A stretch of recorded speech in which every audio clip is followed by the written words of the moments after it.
tous et bienvenue dans notre live dédié à la facture électronique comme tous les derniers vendredis de chaque mois. Aujourd'hui, j'ai la chance et l'honneur, comme régulièrement le vendredi de fin de mois, avec moi Yasmine, j'ai cette chance-là d'avoir Yasmine à mes côtés. Salut Yasmine. Bonjour tout le monde. Voilà, donc on est tous les deux aujourd'hui, on est ravis de partager un petit peu les news sur la facture électronique. Ça a pas mal bougé entre le week-end dernier et lundi. Du coup, on va revenir un petit peu sur les nouveautés de qu'est-ce qui s'est passé cette semaine. Il y a eu pas mal de choses qui ont été dites, donc on va essayer de remettre un petit peu les au milieu du village, comme on dit, pour savoir quelle sauce on va être mangé sur la facture électronique. Bonjour tout le monde, bienvenue en tout cas. Voilà, je vois que la salle se remplit un petit peu. Je vais attendre un petit peu, peut-être 2-3 minutes avant de partir bille en tête avec mes explications tonitruantes sur la facture électronique. Bienvenue en tout cas. On est donc aujourd'hui sur Livestorm. On doit être également sur YouTube, sur LinkedIn et sur Twitch. Donc, bienvenue à tous les autres, YouTube, LinkedIn et Twitch. Voilà, je vous l'écris ici. Normalement, on est tous ensemble. Bon, alors, je ne peux pas communiquer avec les gens de YouTube, LinkedIn et Twitch. Je n'ai pas encore bien trouvé le moyen de faire ramener les messages qu'on pouvait m'écrire là-bas ici. J'ai une bonne petite idée avec Restream, mais je n'ai pas envie d'utiliser Restream là-dessus. Donc, je continue finalement à ne pas parler, à ne pas répondre messages qu'on me pose sur les autres plateformes. Rejoignez-nous sinon sur Livestorm, c'est plus simple pour nous en fait, en vrai. Exactement. Voilà. Donc, bon, c'est parti. Ouais, comme d'habitude quand même, je reprécise un petit peu. En bas, on a le chat, on a les questions. Si vous pouvez poser les questions dans l'onglet questions, c'est type top, comme on dit dans le milieu. Autrement, on reprendra les questions du chat et on les remettra dans l'onglet questions, effectivement, au fur et à mesure. Mais en tout cas, si on peut organiser ça, ça serait pas mal. Salut Corinne. Voilà, bon allez, hop, on va démarrer. Minouche, est-ce que tu as quelque chose à nous annoncer aujourd'hui? Non, absolument rien. Non, je suis toute oui pour les nouveautés. Ok, bon, tu as vu, j'ai mis ma belle casquette, mais je n'ai pas encore ma super casquette PLC. Mais a priori, elle devrait arriver bientôt. Donc, allez, on avance, on arrête de faire le débile et on y va. Donc, aujourd'hui, c'est assez simple. Comme les derniers vendredis, on va faire un petit rappel sur la réforme avec les deux, trois petites choses un peu nouvelles. On va faire les dernières infos. Donc là, c'est là où on va vraiment un peu parler effectivement de ce qui s'est passé entre le week-end dernier et lundi.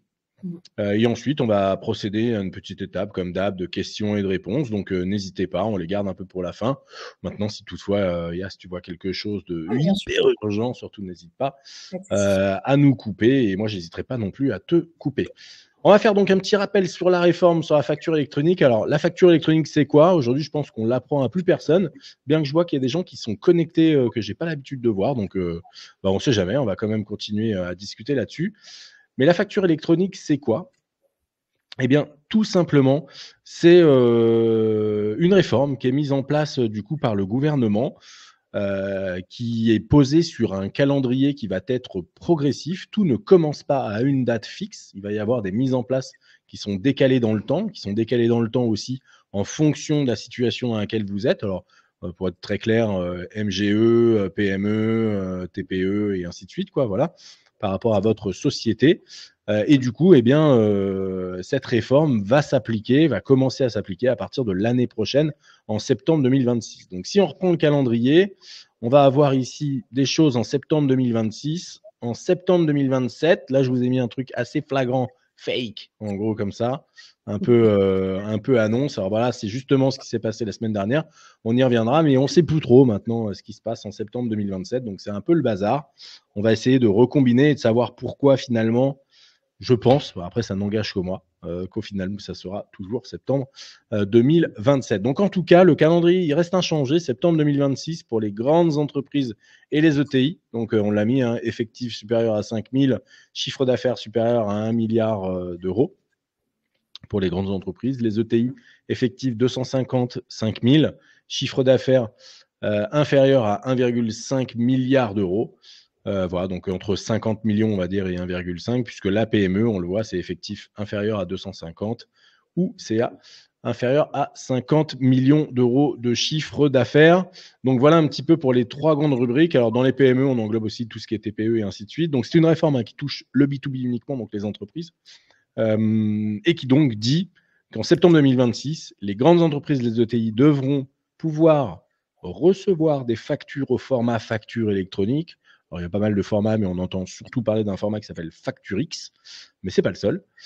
Et les PME, quant à elles, ne devront que réceptionner ces factures à partir de septembre 2026. La petite différence donc entre les PME, les ETI, les grandes, c'est que les ETI, les grandes devront aussi envoyer leurs factures au format facture électronique. Donc voilà, donc là, il va falloir se préparer. Alors forcément, les éditeurs de logiciels de gestion, eux, ils ont commencé à bosser comme des cinglés derrière. On les remercie d'ailleurs, ils font un travail de ouf là ces derniers temps. On peut remercier tous les éditeurs. Je ne vais pas les citer aujourd'hui parce que ce n'est pas une rubrique pour un éditeur ou pour un autre. Mais globalement, voilà, ça bosse vraiment énormément.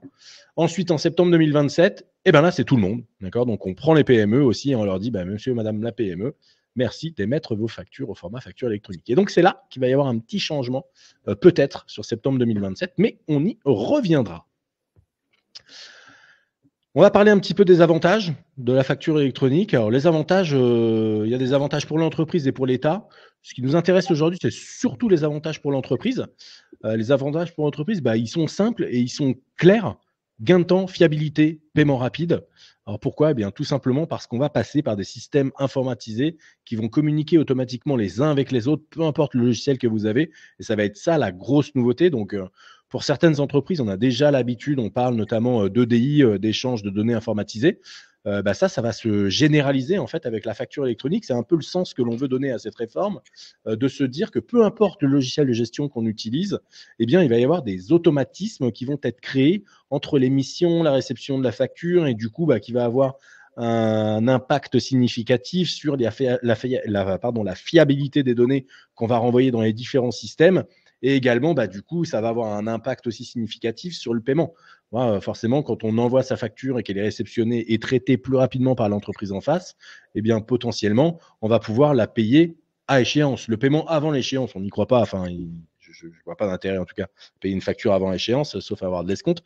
Mais en tout cas, on va commencer à respecter en fait les échéances des factures. Alors, souvent, les échéances sont décalées. Ce n'est pas que les clients ne veulent pas payer ou quoi que ce soit, même si on est un peu en période de crise et que la trésorerie est parfois tendue chez certains de nos clients, certaines entreprises. Voilà, on sent effectivement il peut y avoir un petit ralentissement à ce niveau-là.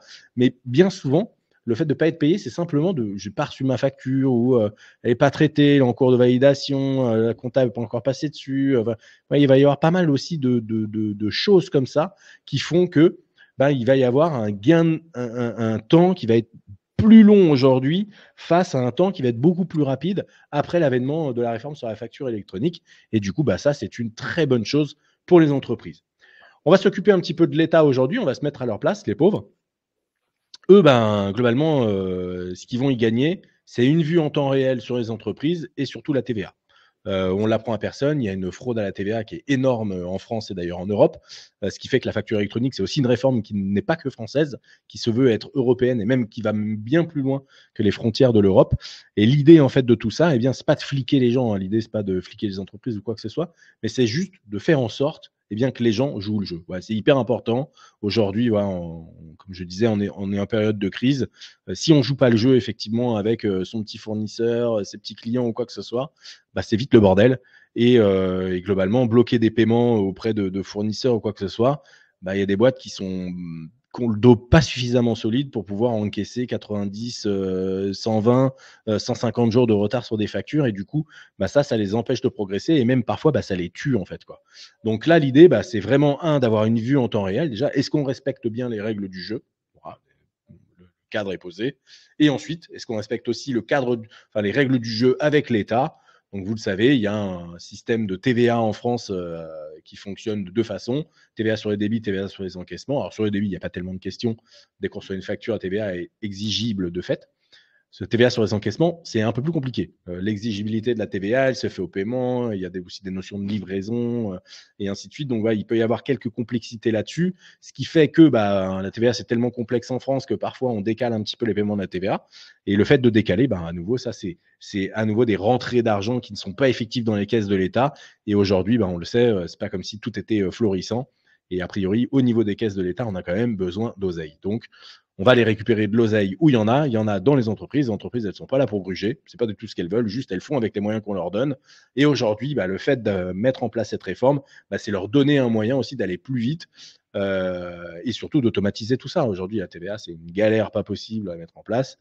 Eh bien, les éditeurs de logiciels de gestion sont là pour simplifier les traitements et pour faire en sorte que ça fonctionne mieux et beaucoup plus directement. Donc, voilà un petit peu les avantages pour l'entreprise. Alors, pour l'entreprise, je reprends.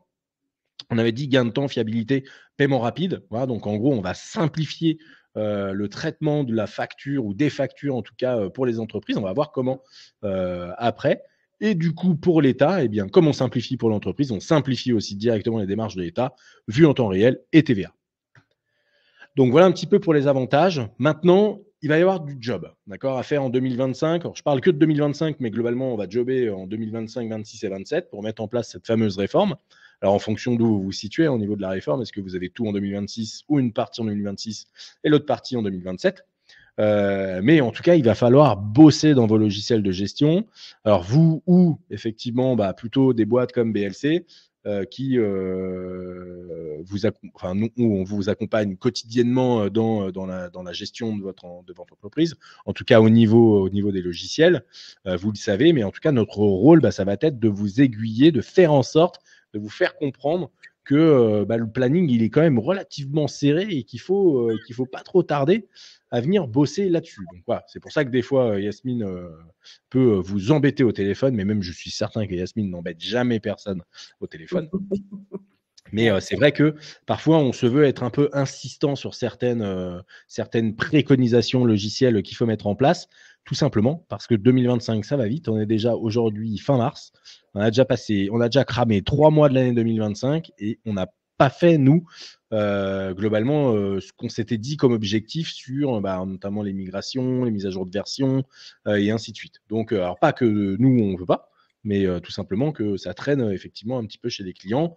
Après, encore une fois, l'économie fait que c'est un peu difficile ou quoi que ce soit, mais malgré tout, il faut quand même bien y penser. Il faut y aller, encore une fois, on va gagner du temps à la fin. Gagner du temps, c'est gagner de l'argent.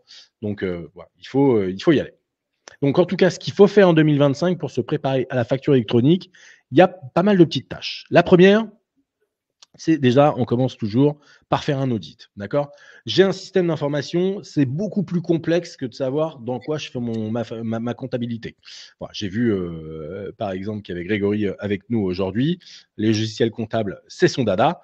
Mais effectivement, une entreprise, ça va plus loin que le logiciel comptable. On a la compta, on a la gestion, on va avoir les moyens de paiement.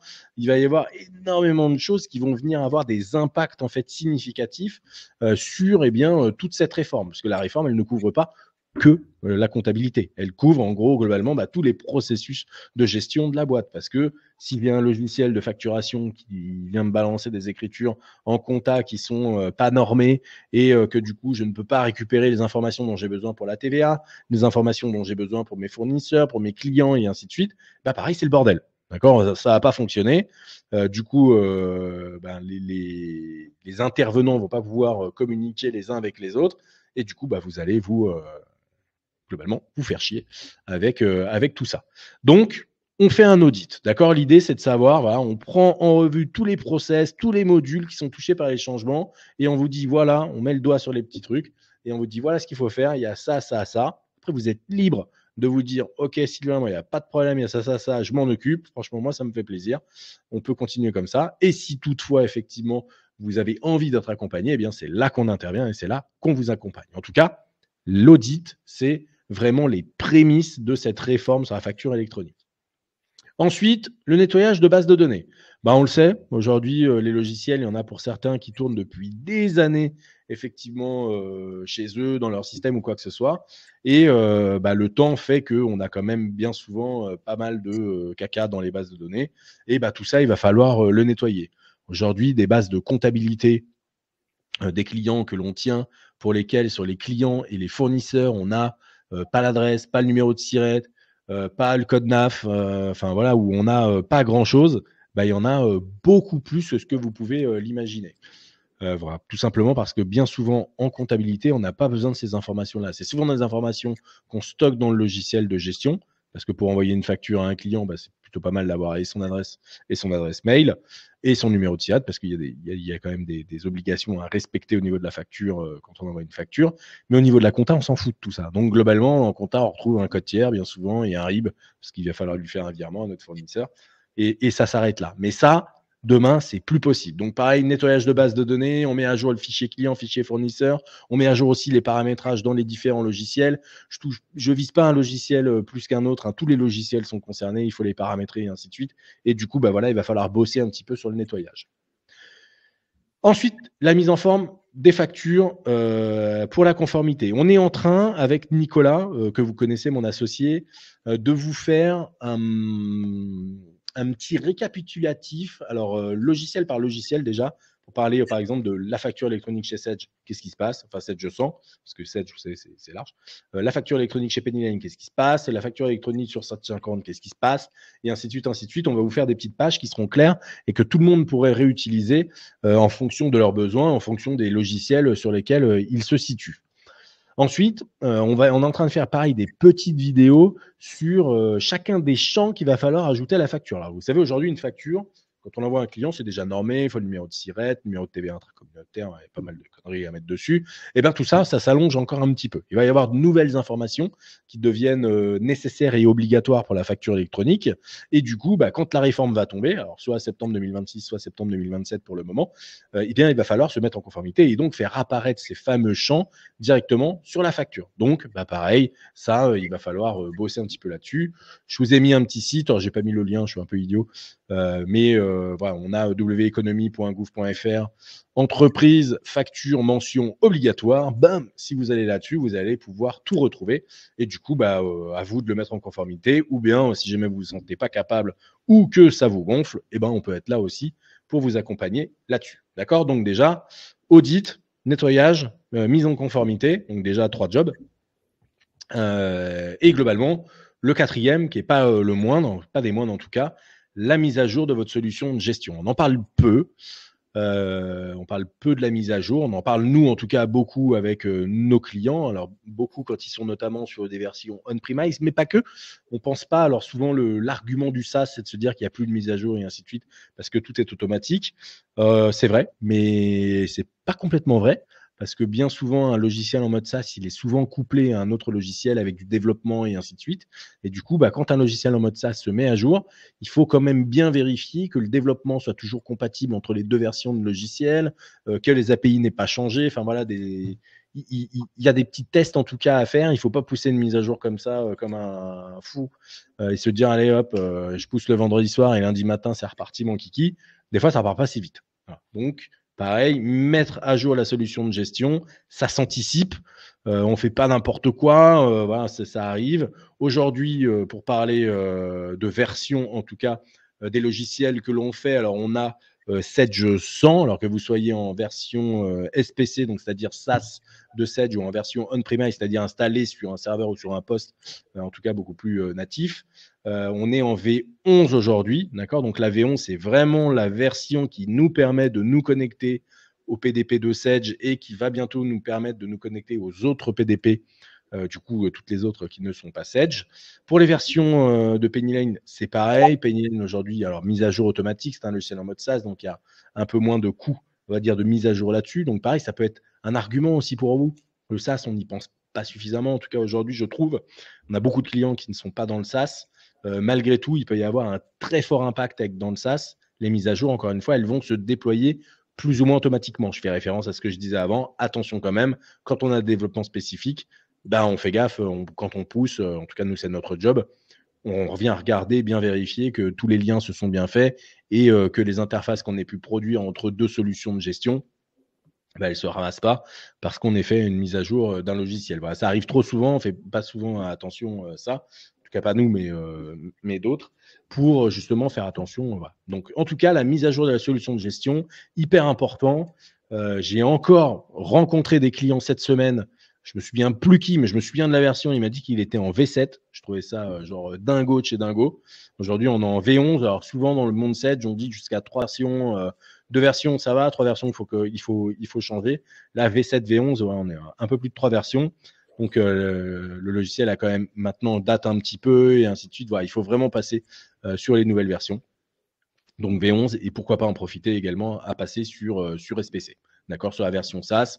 On a fait un petit webinaire avec notamment Yasmine pour vous parler de ce que c'était qu'SPC, SPC c'est quoi et ainsi de suite. Enfin voilà, donc surtout n'hésitez pas à anticiper voilà, ce genre de petites demandes. Mais en tout cas, ça fait quand même partie des boulots de la facture électronique, la mise à jour de la solution de gestion. Voilà, pour parler notamment de Sedge, mais d'autres aussi qui sont concernés. On va arriver maintenant sur les dernières actus. Alors, je ne sais pas si tu veux rajouter un petit truc là-dessus, Yasmine, non, parce que pour la mise à l'instant, jour, toi, c'est un peu ton quotidien. Ouais. Tu gères ça beaucoup avec nos clients qui migrent et ainsi de suite. Et notamment, on a pu expérimenter aussi la migration avec certains de nos clients, on peut pas les citer ici, mais qui ont des développements un peu lourds à côté, et il faut quand même pas se gaufrer la tronche, parce que quand on migre et que ça marche plus, on a migré, quoi. On n'a pas de retour arrière dans ces cas-là. C'est de l'anticipation, effectivement, là-dessus, il faut connaître tous les modules, les développements, etc. quoi. Exactement, Donc, donc c'est vrai que c'est quand même nécessaire. L'audit, et c'est vrai qu'Yasmine fait aussi un gros job quand elle a les clients, en tout cas clients ou prospects au téléphone pour les migrations, parce que parmi son job, il est d'ailleurs pas simple celui-là, c'est de rechercher tout ce qui tourne autour des logiciels que l'on propose. Alors bien souvent, ça peut être des modules que l'on propose, donc on est relativement vite au courant. Mais parfois, ça peut être aussi des modules que l'on ne maintient pas nous chez BLC, et du coup, faut que le client y pense. C'est pas, on n'y pense pas aussi facilement en fait, quoi. Souvent, on est dans son quotidien. Mon quotidien, c'est pas mon logiciel de gestion, c'est la compta ou la gestion de la facturation ou quoi, mais c'est pas le logiciel, quoi. Non. Donc, Yas fait un gros boulot là-dessus, donc c'est hyper important. On va parler des dernières actus. Eh bien, vous l'avez suivi. Alors, peut-être si vous êtes sur LinkedIn, on en a pas mal parlé cette semaine. En tout cas, j'ai eu beaucoup d'articles là-dessus. J'en ai écrit un que je vous propose également de découvrir ici. Alors, je me souviens pas si j'ai bien fait. Si, voilà, hop, il est ici. Voilà, j'ai écrit un petit article sur LinkedIn un peu en mode coup de gueule, effectivement, sur ce qui s'était passé le week-end dernier et lundi, sur un report partiel de la réforme sur la facture électronique, alors avec un point d'interrogation, oui, c'est pas fait, il n'est pas décidé ce truc-là. Mais malgré tout, il y a quand même des amendements donc, qui sont tombés, un peu en mode coucou, où dans ces amendements, il y a une proposition, effectivement, j'ai mis un petit mec qui revient là, coucou, il revient, c'est le retour, et c'est le retour du PPF. Alors on va parler de ce que c'est que le PPF, la plateforme publique de facturation.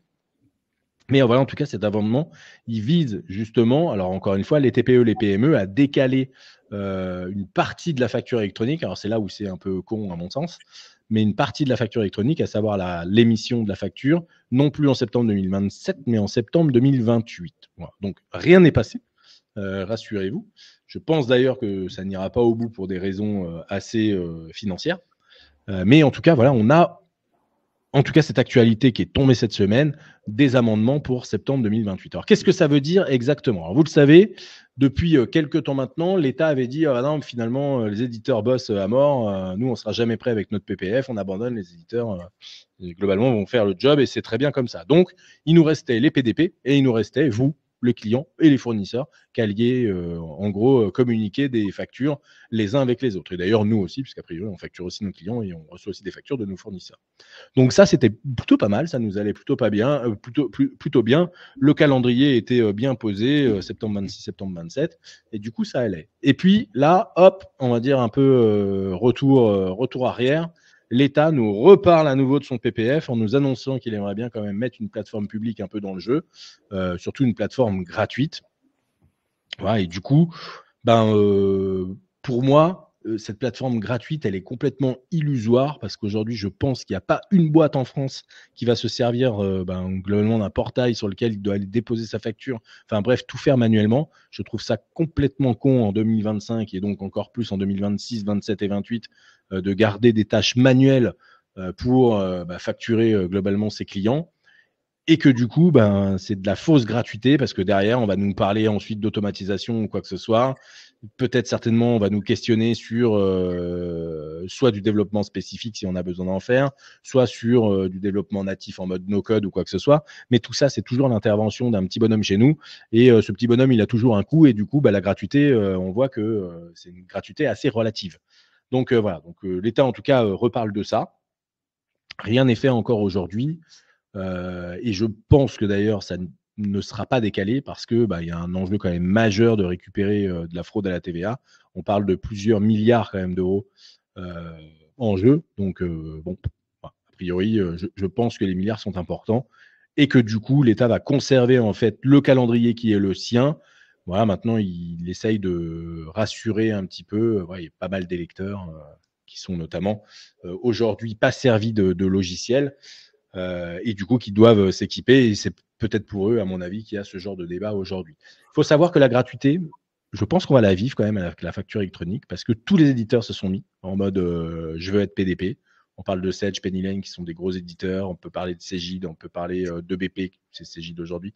On peut parler d'autres éditeurs, Use, Agicap. Voilà, tout le monde globalement aujourd'hui est PDP. Il va y avoir une course et un espèce d'affrontement, une concurrence à ce niveau-là qui fait que les prix ne peuvent que se tendre.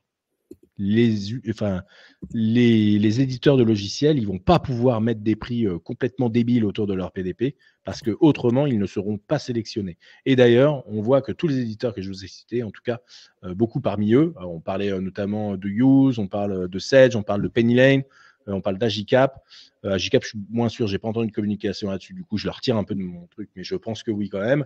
Tous parlent d'une PDP gratos dans leurs outils. Donc globalement, a priori, la PDP, elle est véritablement pas gratuite parce qu'il faut payer un outil de gestion, mais finalement, il faut payer un outil de gestion pour pouvoir faire sa compta et faire ses factures, sauf si vous les faites encore sur Excel.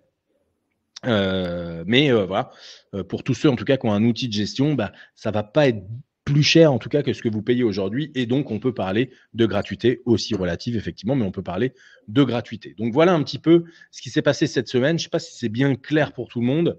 Ça a fait un peu des vagues. Enfin voilà. En tout cas, moi je trouve ça un peu bête en tout cas de revenir effectivement sur la réforme d'aujourd'hui. C'est jamais très clair, c'est jamais simple pour les entreprises. Là, en plus, on leur demande du coup de savoir réceptionner au format facture électronique des factures en septembre 2026, potentiellement de décaler l'autre truc en septembre 2028. Donc, de globalement garder des process qui vont être différents en fonction du fournisseur avec lequel on bosse, parce que tous les fournisseurs du coup ne vont pas envoyer des factures au format électronique. Je vous rappelle le calendrier grande, ETI et PME. Donc, les PME vont continuer à envoyer des factures comme d'hab. Les grandes et les ETI vont envoyer des factures en format électronique et du coup, derrière les entreprises, les PME, quand elles reçoivent une facture, il faut qu'elles se demandent le fournisseur, le machin. Enfin bref, ça va être des process qui vont être infernaux et maintenir plusieurs process, globalement, c'est le bordel et ça coûte cher. Voilà, donc, le fait d'aller rapidement dans la facture électronique, ça va simplifier globalement les flux de tout le monde. Moi, j'en suis persuadé et tout le monde va faire des économies là-dessus et va pouvoir aller faire un petit peu autre chose, aller à la pistache, je suis pas certain, mais en tout cas va pouvoir travailler un peu autrement et gagner un petit peu d'autonomie en tout cas sur tous ces process-là. Donc voilà ce qui s'est passé cette semaine. Il y a Grégory qui nous dit que la PPF, ça remet dans le jeu les flux avec les OD. Exactement, ça remet effectivement les flux avec les OD, qui était d'ailleurs un autre, je ne sais pas si c'est un polygone que j'ai fait, je suis pas suffisamment fort et j'en suis pas encore là avec ma fille en maths, mais voilà, j'avais une petite forme effectivement ici qui montrait les OD. Alors qu'est-ce qu'un OD? Alors, déjà, qu'est-ce qu'un PDP? Donc plateforme de dématérialisation partenaire. Donc là, on parle notamment des éditeurs, Sage, Pennyline, Cegid, il y a des très grosses après plateformes et ainsi de suite. Le PPF, donc la plateforme publique de facturation, donc là c'est l'État qui veut son truc gratos, mais qui globalement ne disparaîtra pas parce qu'il va y avoir aussi des notions de e-reporting et tout ça dont on reparlera un petit peu plus tard. Et effectivement, quand on passait pas par une PDP, il y avait la possibilité de passer par des OD.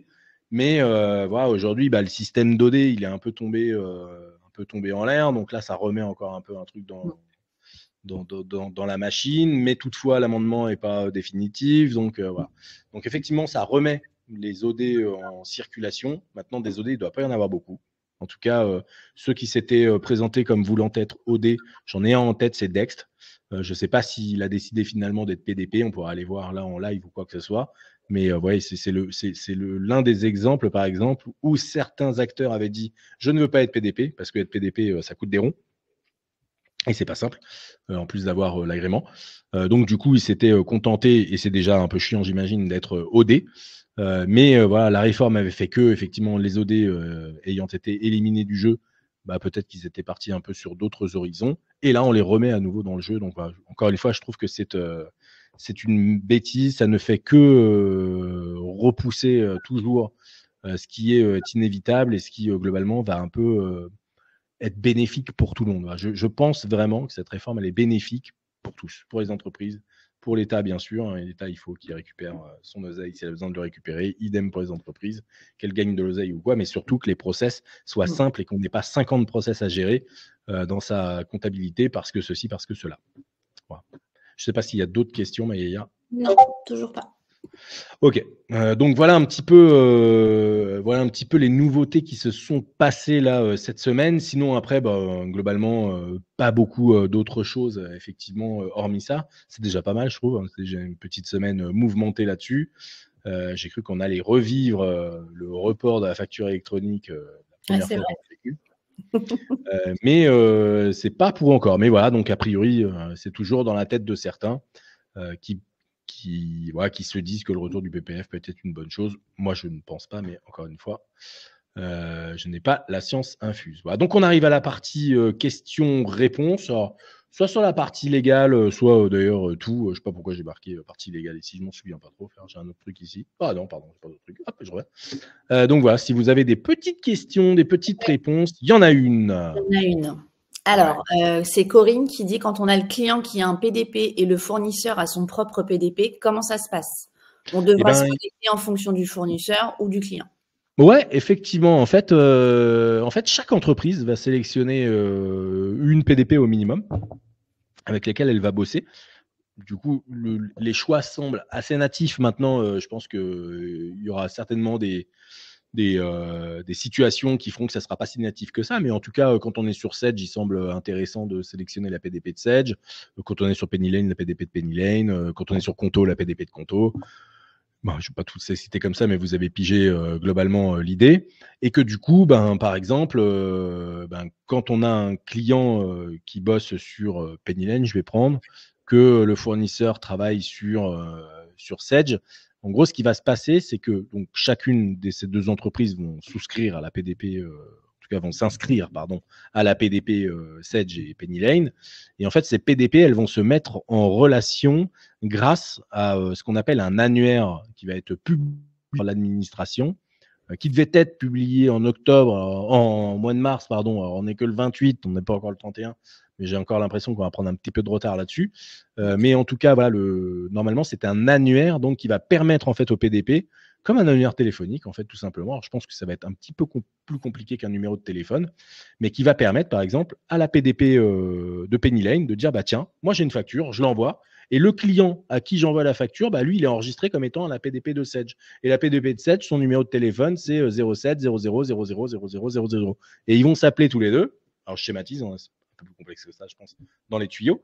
Mais il y en a un qui va appeler l'autre. Salut, j'ai une facture. Et je vais, vas-y, en voilà. Et il va balancer la facture. Et donc, du coup, le fournisseur va recevoir la facture comme ça. Donc, ce sont les PDP qui vont globalement communiquer entre elles. Et donc, ce n'est pas vous qui allez faire le job de savoir à quel PDP vous l'envoyez ou pas. D'ailleurs, les outils, on les citait, Sedge et Pennylane, vont mettre à jour leur base tiers fournisseur pour aussi faire en sorte que lorsque BLC Conseil va souscrire à une PDP, chez vous, le fournisseur BLC Conseil, paf, il soit tout de suite mis à jour avec la PDP qu'il ait choisie. Donc comme ça, voilà, ça nous permet de communiquer. Mais du coup, c'est grâce à ce petit élément donc, qui s'appelle l'annuaire et qui devrait être publié dans les prochains jours. Ok. Il y a une deuxième question de Stéphane. Ouais. Est-ce que les documents PDF auront toujours lieu d'être?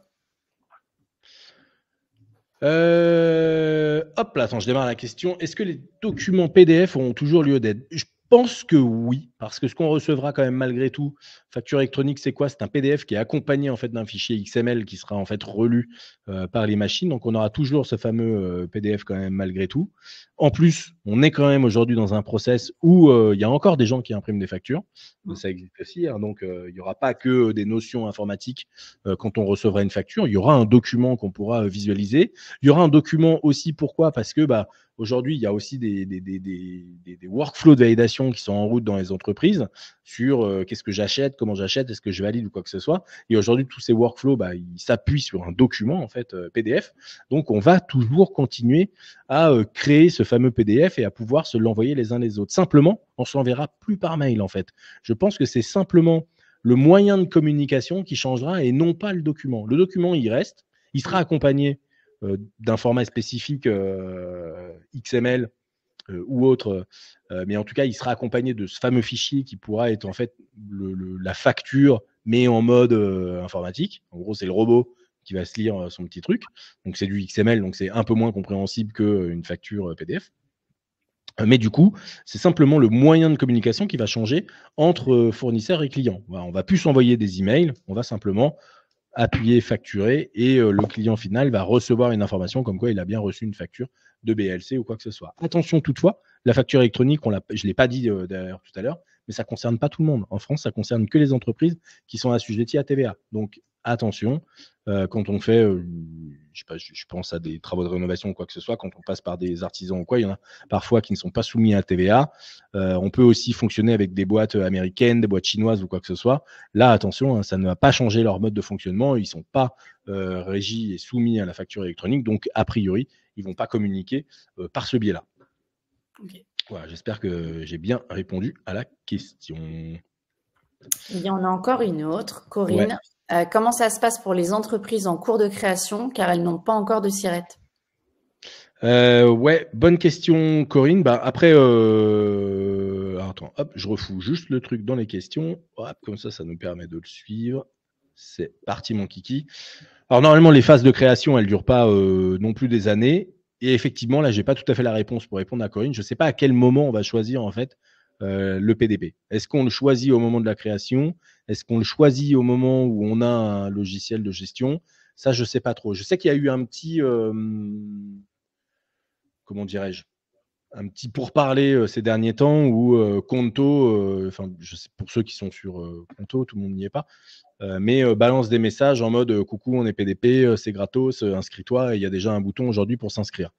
Ça, je crois que l'ordre des experts comptables a d'ailleurs un peu gueulé là-dessus, mais Grégory, tu peux peut-être nous confirmer ça, où en mode on leur reprochait un petit peu le fait d'aller un peu trop vite dans la réforme et de potentiellement pouvoir alors bloquer, je ne sais pas si c'est le bon terme, mais en tout cas de pouvoir inscrire des gens finalement dans une PDP qui ne leur irait peut-être pas si bien finalement. Voilà, c'est toujours les nouveaux sujets comme ça, comme la réforme sur la facture électronique ou quoi que ce soit, ça peut être assez angoissant pour les entrepreneurs, pour les entreprises, pour les comptables, les experts comptables et ainsi de suite. Et du coup, peut-être que faire le choix d'une PDP tout de suite en se disant ah, c'est bon, je suis tranquille, on n'en parle plus. Peut-être qu'ils surfent là-dessus, j'ai Conto, peut-être pas. Enfin voilà, il y a peut-être encore une fois, j'étais pas à leur place quand ils ont mis ça en place, mais je sais que j'ai 3 boîtes sur Conto aujourd'hui. Et effectivement, ces 3 sociétés-là, on m'a proposé sur Conto de m'inscrire en fait à leur PDP, chose que je n'ai pas faite, en sachant que a priori, je n'allais pas sélectionner leur PDP Conto pour envoyer mes factures, puisque globalement, j'utilise soit Sedge, soit Pennylane sur les différentes sociétés qu'on gère chez nous. Donc maintenant, pour répondre à la question, je ne sais pas comment on va faire pour les entreprises qui n'ont pas encore de SIRET, mais en tout cas, on a la question qui est posée là. On essaiera de revenir vers tout le monde la semaine prochaine avec une réponse, en tout cas, à cette question. Super. J'ai encore une autre question de Nicolas. Ouais. Y a-t-il des PDP non liés à des éditeurs pour une entreprise multi-activité qui utilise plusieurs solutions de gestion comme la GESCO, SageChamp, etc.? Ouais, c'est une très bonne question. Il y a même des acteurs qui se sont mis sur ce qu'on appelle des PDP en marque blanche. Donc, c'est-à-dire des PDP, le principe de la marque blanche, qu'on va pouvoir intégrer chez soi ou quoi que ce soit, avec des petits connecteurs, beaucoup des API, j'imagine. Mais effectivement, il y a donc des PDP qui ne sont pas liés à des éditeurs. Ce ne sont pas des éditeurs de logiciels de gestion. Il y en a notamment un très gros qui s'appelle Esker, C'est pas un auditeur de logiciel de gestion, c'est plutôt, ils font plutôt du flux, je crois. C'est vraiment très très gros Esquire, c'est pour les très très grosses entreprises. Ils sont PDP aussi, par exemple. Voilà, donc c'est pas forcément les éditeurs de logiciels de gestion. Il y avait une statistique d'ailleurs, je l'ai pas retenue et d'ailleurs je l'ai pas enregistrée non plus, mais le nombre de PDP qui étaient des éditeurs de logiciels et ceux qui ne l'étaient pas. D'ailleurs, il y avait beaucoup de PDP qui n'étaient pas des éditeurs de solutions de gestion. Donc, voilà, il va y avoir quand même un enjeu ici. C'est toujours pareil. Hein, on aime bien parfois ne pas prendre la PDP de l'éditeur avec lequel on bosse pour, à juste titre peut-être, se dire que potentiellement on n'a pas envie d'être coincé si jamais ça se passe mal un jour avec l'éditeur ou quoi. Voilà, donc il y a effectivement des solutions qui s'organisent autour de tout ça. Sur d'autres sujets aussi, hein, les marques blanches, bah, ça peut aussi permettre à des solutions de gestion d'envoi de facture ou quoi que ce soit qui ne veulent pas être PDP parce qu'encore une fois, ça coûte de l'oseille de devenir PDP. Et surtout, c'est beaucoup de process et ainsi de suite, bah, de s'appuyer sur ces plateformes-là, de l'intégrer nativement dans leur plateforme en mode marque blanche coucou et d'utiliser tout simplement ces canaux de communication, quoi. Donc oui, il va y avoir plein de choses. Il y a plein de choses qui sont en train de se faire au niveau des PDP. C'est pas fini, hein, bien sûr. On parle, nous, évidemment, des logiciels de gestion parce que c'est notre métier. Du coup, on parle moins aujourd'hui des marques blanches, des PDP un peu qui ne font que PDP. On parle moins de ces acteurs-là. Maintenant, on les suit quand même parce que peut-être que pour certains de nos clients, la bonne idée, ça sera peut-être pas celle de prendre celle qui nativement aurait pu être prise dans le logiciel parce que trop de flux à côté. Ouais, mais oui, en tout cas, il y a d'autres acteurs. Super. Grégory me répond, il me dit oui, mais on n'était pas les seuls. Effectivement, ouais, il n'y a pas eu que il y avait aussi les juristes. Ouais, mais effectivement, j'ai vu que ça gueulait en tout cas au niveau de l'ordre. Alors les juristes aussi, certainement, quand Conto a diffusé un peu son truc en mode coucou, il faut se connecter. Et je vois d'ailleurs que Grégory nous a répondu, Dext, il me met est dans la liste des PDP immatriculés sous réserve. Donc vous voyez, on a bien vu un truc là qui s'est passé. Alors pour reprendre un petit peu la genèse de tout ça, au départ, effectivement, il y avait cette espèce de phénomène de fonctionnement avec les PDP, les OD, les fournisseurs, les clients, la PPF au milieu et tout ça. C'était un peu compliqué. Mais en tout cas, il y avait tous ces acteurs-là. À l'époque, Dext avec dit, moi, je ne veux pas être PDP, ça ne m'intéresse pas. Et puis, hop, revirement de situation, l'État a dit, la PPF, c'est mort, on ne le fait plus, il n'y a plus que les PDP. Donc, du coup, pour survivre, je pense qu'il faut être PDP, surtout quand on fait le métier de Dext, de recevoir des factures.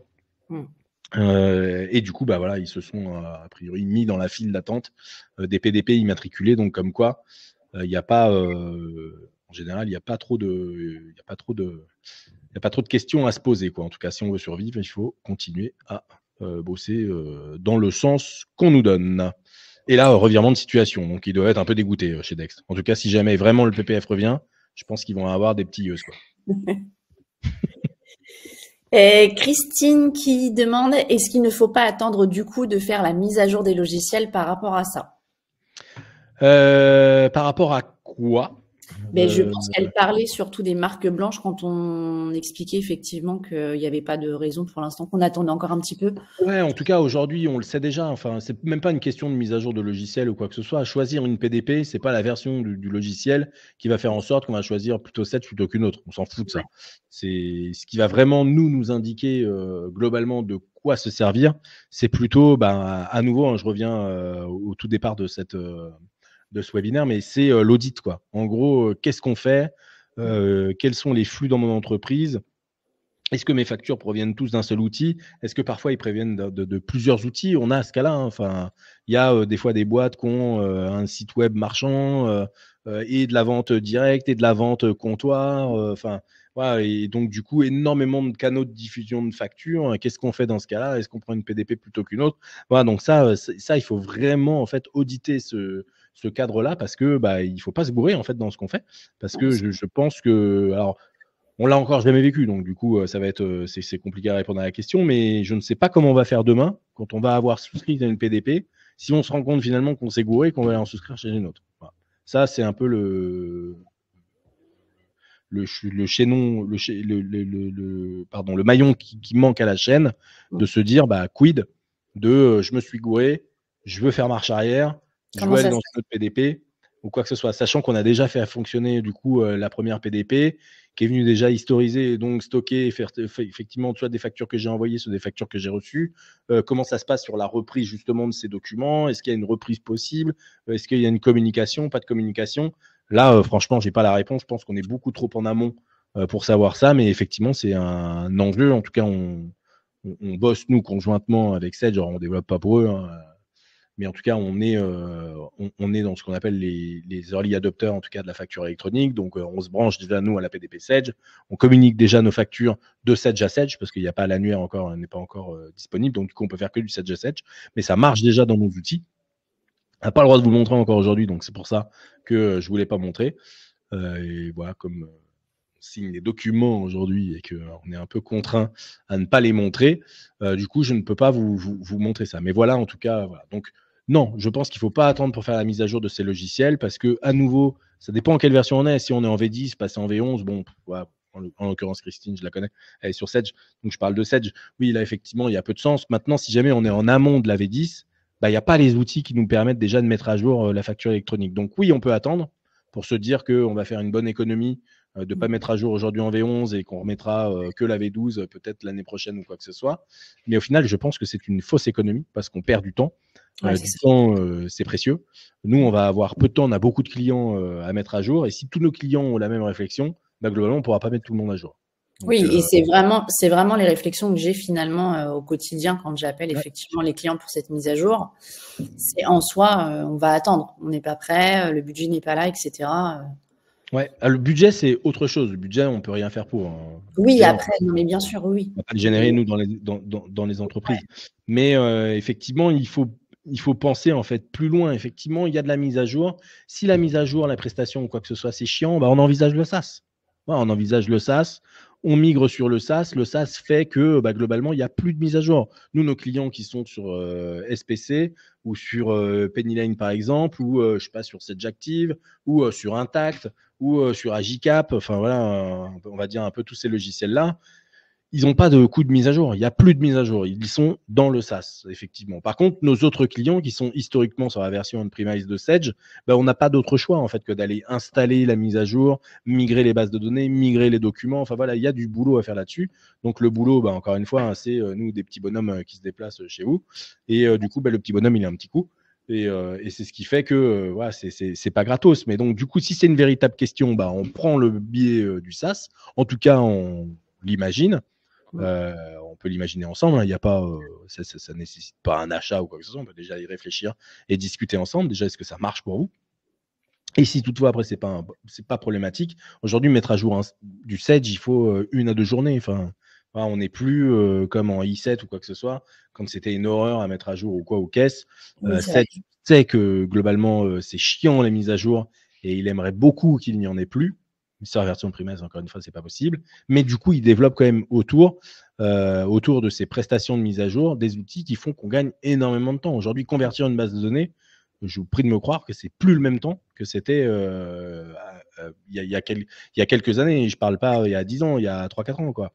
Donc aujourd'hui, ça va très vite. Migrer un dossier, ça va très vite. Voilà, donc il faut le prendre en compte. Les budgets sont pas si énormes que ça pour migrer. Alors oui, effectivement, si vous avez 80 bases, 4 serveurs, des postes clients, des clients partout, et ainsi de suite, bah, c'est plus chiant que quelqu'un qui a une base de données, un serveur, et tout le monde se connaît sur le serveur. Mais voilà, tout ça, c'est à prendre en compte. Donc voilà. Donc je pense que c'est une fausse économie d'attendre. Je comprends par contre complètement les raisons budgétaires ou quoi que ce soit qui font qu'on n'y aille pas aujourd'hui, mais effectivement, qu'on étudie ensemble, aussi Yasmine est là aussi derrière pour vous accompagner, de se dire, ok, on-premise, ça vous fait chier, les mises à jour, ça vous fait chier, bah nous aussi, chez BLC, on aimerait bien faire autre chose que des mises à jour, parce que c'est pas la partie la plus intéressante du boulot du consultant.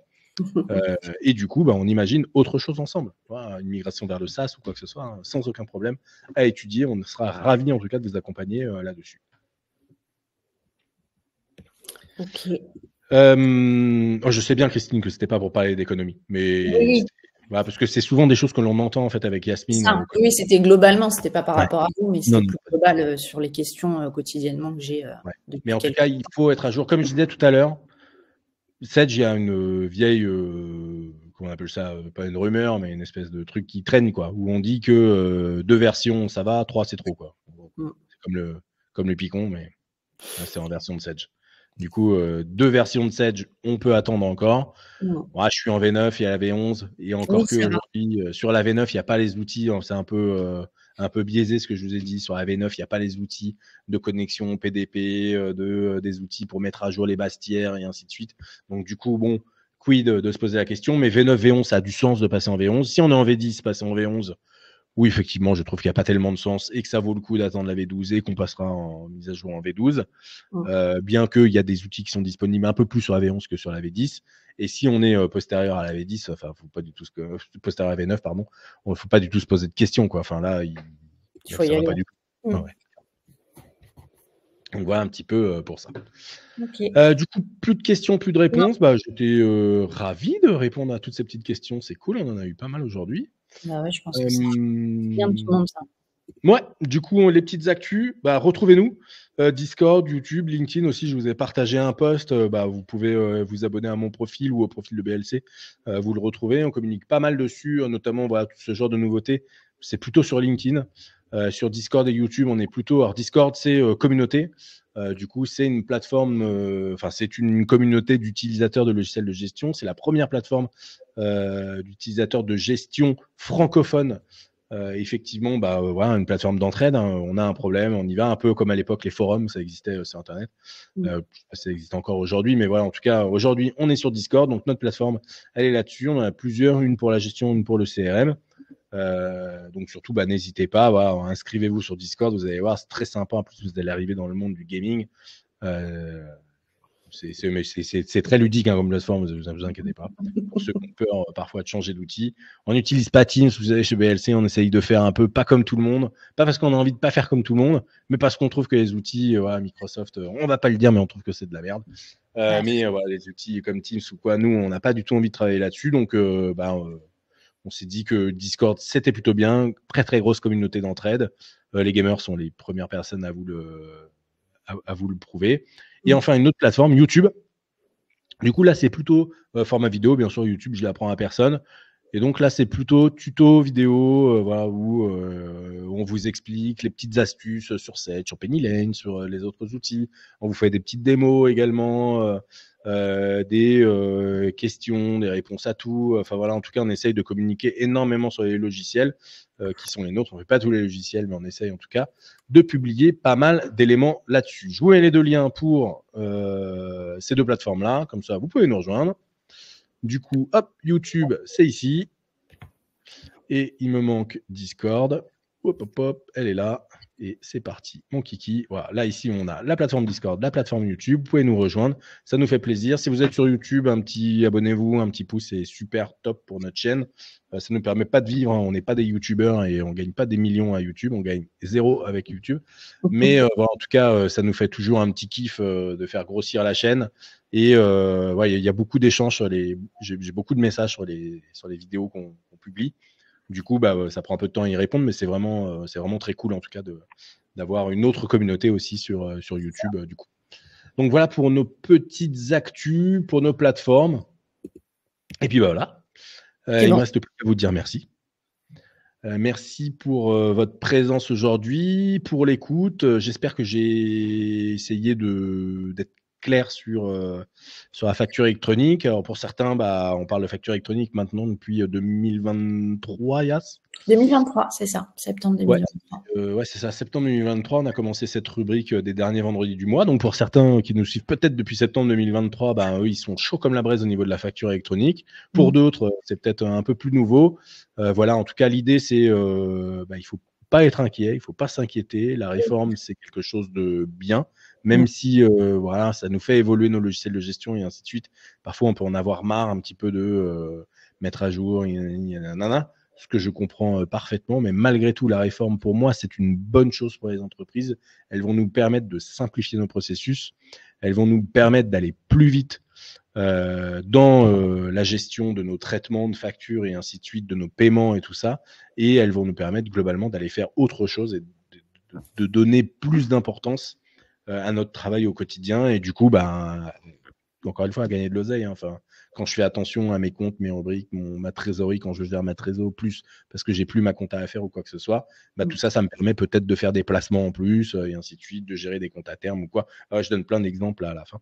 Mais en tout cas, l'idée, c'est vraiment celle-ci. Hein, c'est pour moi la facture électronique, elle est vraiment là pour aider les entreprises et il ne faut pas le prendre comme une contrainte. Oui, c'est important de le rappeler, ça, que c'est quand même une aide pour les entreprises. Ouais, c'est certain. Enfin, on voit qu'elle a déjà été en place. Alors, il y a des pays qui ont pris moins de gants que la France. Je pense notamment à l'Italie qui a annoncé qu'elle allait mettre la facture électronique en place. Les entreprises ont eu 18 mois pour y faire. Et globalement, bah, elles sont passées à la facture électronique en 18 mois. Je ne vous dis pas que ça n'a pas été un carnage.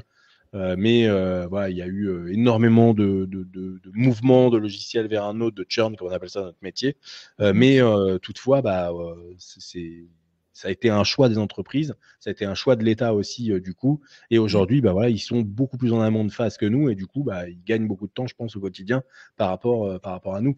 Et il y a pas mal de pays comme ça, européens, où ils sont déjà passés sur la facture électronique. Là où nous, on traîne toujours un petit peu. Alors, on traîne pour des très bonnes choses, j'imagine.